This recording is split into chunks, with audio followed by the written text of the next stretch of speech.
Hello, this is Sky, and welcome to another Theorycraft Thursday. Today I'll be showing off a necromancer build. Just going to preface this by saying that necromancer is probably the class that I have played the least.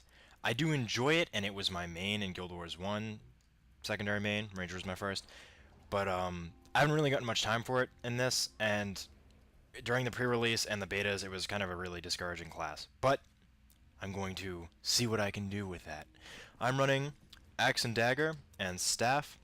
My utilities are Well of Blood, Spectral Grasp, Well of Suffering, Well of Darkness, and Plague. My traits, taking 10 in Spite, 30 in Death Magic, 30 in Blood Magic. In Spite, I'm taking Death's Embrace. In Death Magic, I'm taking Ritual of Protection, Staff Mastery, and Spiteful Vigor. In Blood Magic, I'm taking Bloodthirst, Ritual Mastery, and Vampiric Rituals. Now, the overarching build here, like the point of this build, as you can probably already puzzle out because I'm sure all my subscribers are wonderful, intelligent people, right? And the point here is that I'm going to stand in the middle of a bunch of marks and a bunch of wells, and then I'm just going to spectral grasp them, just pull them right next to me with my huge toughness vitality build, and they're going to pop on my marks, they're going to stand on my wells, it's going to be awesome, and everything will be great.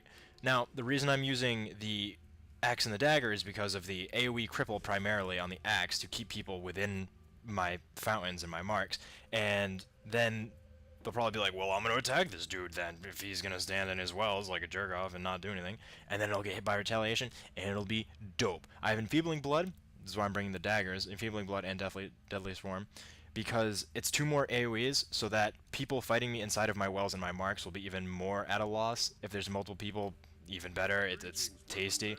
And so yeah, generally just standing there being like, sup, I'm a necromancer, everything sucks if you get close to me, and I'll never die.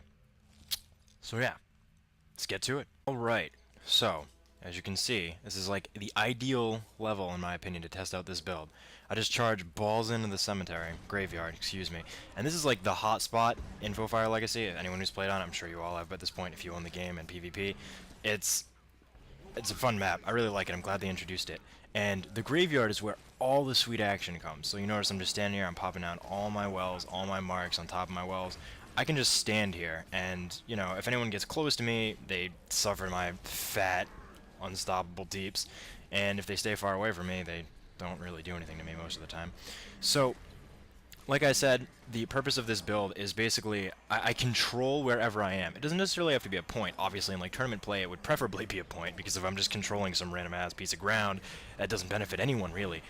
But in just, you know, in a hot join, I kind of just set up shop wherever I happen to be standing, and people can't close on me very easily, and if they do, they suffer for it, or I force them to close and they take all of my marks. All of those conditions and just the wells are awesome, and because of that trait I have, I'm constantly gaining health, and I'm also max spec'd in toughness and vitality, so I'm already kind of beefy to begin with. So they're standing inside of my wells, including the healing well, which is also siphoning health while healing me, and they're all blind, and they're all taking damage, and I'm just kind of just like this big, tanky, hairy beast of necromancy, I guess, because Guild Wars 2 is determined to make the Master of Dark Magics as not very caster-like as possible, I feel. Not to knock on the class. I do like the class. I do like the concepts, and I like the direction they took it in. Oh, gonna grab him, gonna grab him. Oh, he turned invisible, because he's a dirty bastard. But that is kind of what they are. They're more tanky than anything else. Like, your Necromancer, aside from the bleed builds, before they nerf them a little bit, you're not really, like, you know, Big Deeps McGee over here. You're not rewriting the books on, like, stomping noobs with huge nukes. You're kind of just about, like, toughing it out. You're about taking those hits and just not disrupting, but causing chaos in the fight around you. This is, you know, you can see here. Typical staff stuff, point control, good stuff. Anyone who comes to take that is going to eat all those marks. I don't even have to be there. It's great. And, so that's kind of what I played on this build. Instead of trying to go a more, like, glass cannon-y version of the Necromancer, I was just like, screw it, I'll embrace all of its glorious, glorious tankiness. And you'll just, I mean, right here, I kind of feel like a turret, but, you know, cooler than a regular turret, because I'm a big, hairy Charman, and wells are just good stuff. And you might be asking, Sky, why would you ever pick this build over the more popular full condition damage builds, or like the Herba de Dur? If you talk like that, I apologize. You must have some sort of condition, and my heart goes out to you. But if you're one of those more well-articulated persons asking me that question, I would say I like changing it up, like, to kind of be lame for a minute, I kind of like the rebel thing. I like the, like, whoa, a lot of people are running these builds, so I'm not going to run it. I'm one of those guys. And, like I said, I kind of feel like ArenaNet meant them to be a tankier class, a more tough class. And I just wanted to, I wanted to build off that. So I did. And it's actually worked quite well. The few games I've played, including this one, have all gone very well. You can see the score up there, 208, baby, all me. But, it's quite effective. I don't know if it's just because you can't really go wrong with mark and well point control on any Necro if you have those skills, but I kind of saw a lot of effectiveness in, pulling people towards me when it worked. That's one thing, too. The only issue with this build is Spectral Grasp is very finicky, and it can sometimes just not pull people. And I'm not talking to gut dodged, it just kind of fizzles. But in this fight with this thief, you'll actually see it and it'll work. Now, obviously, I'm running Plague as my elite. Just kind of, if people are in my marks, in my wells next to me, whatever, I'll slap some more conditions on them. I'm aware that Lich form is the best. I just didn't feel like it suited this build as well, so I didn't use it. So that's the explanation for that. See, here it is. I'm inside my wells. I have my marks out, just setting up shop, and he's gonna get flanked by my Scooby-Doo bro over here.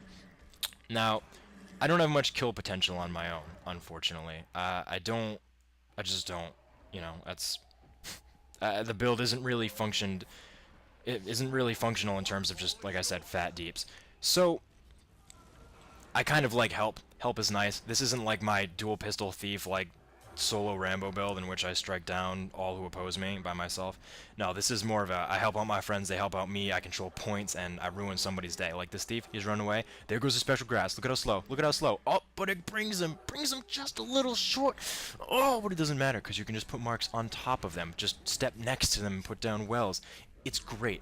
Now, another question you might ask, if you're familiar with the Necro skills at all, or traits, is, Sky, why didn't you go ground-targeted wells? Because I don't need to. The entire point is them being close to me. If they're far away from me, while I understand the benefit of targeted wells, because I'm effectively a melee build, though not using melee gear, they're going to be there anyways. There's no need for me to waste a trait point on it when all of the action is going to be happening on top of me anyways.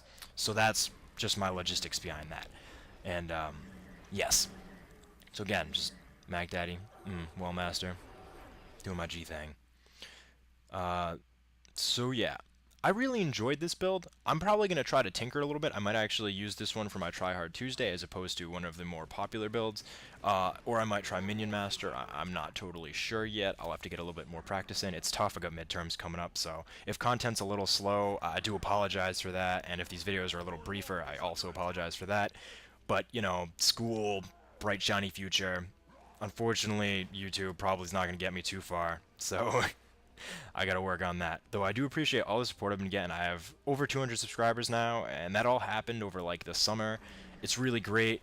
I'm glad that people like my commentary and like watching my videos and, respect my opinion and whatnot. Hell, I get hate too, but it's just good times anyways. I think it's all good fun. So, yep. Thank you for watching. Like, subscribe, tell your friends. Leave some comments, and I'll see you guys next week.